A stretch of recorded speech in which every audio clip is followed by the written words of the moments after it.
years older than me, 23 years older in actual fact.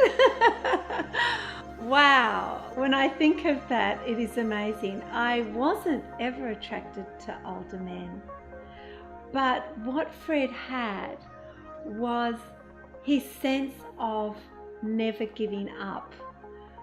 He set his path on whatever he felt right to pursue, and he would do it.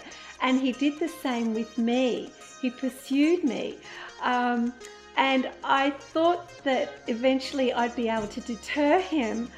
But in the end, I found out that during that course of him persevering, I fell in love with him in his sense of that he is so kind, so gentle, so patient.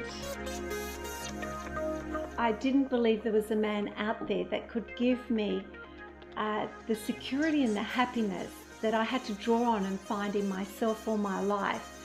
He was actually able to give me more and over and above what I had developed in my life. Fred was praying for a wife.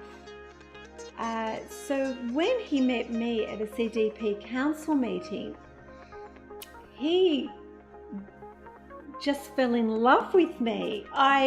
He just felt that I was the one.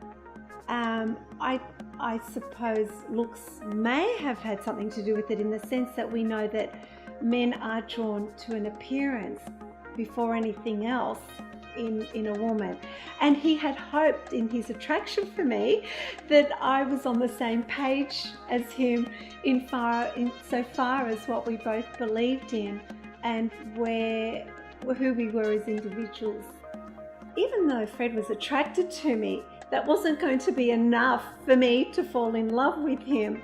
I had to really find out where he was coming from, in the sense that I hadn't really got to know him. I hadn't really followed Fred Nile or known a lot about Fred Nile up to this point.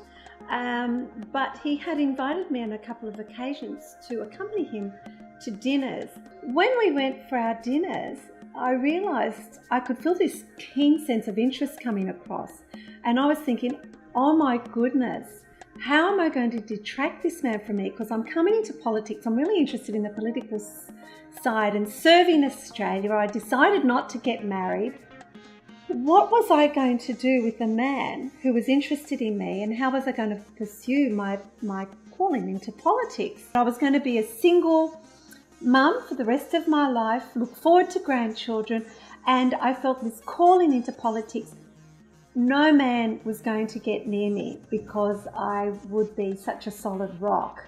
That's why Fred had to work so hard in breaking this wall down to get through the rock centre of me. So that was why I was trying to deter Fred Nile. But as our friendship started to develop, as I listened to this man, and not that he's a man of many words, there was this aura about him that was coming out that attracted me. I realised that he was a man that was really listening to me in conversation. I had never experienced that before. Someone who was really listening to everything I was saying and actually would comment back on what I had to say and not give advice, but just compliment me in what a courageous woman I'd been. And I thought, my goodness, for a man who's listening to my story and having conversation over dinner, and that there was a man who could identify with my courage. So Fred would share his stories of courage. Maybe he was trying to impress me. But I think also he was wanting for me to get to know him on a personal basis. So as I was listening to Fred's stories about courage, I thought, oh my goodness, this man's really attractive in the sense of his courage. And I was able to identify with that, in that I was a woman of courage. Then I listened to his stories about risk taking, and there I was.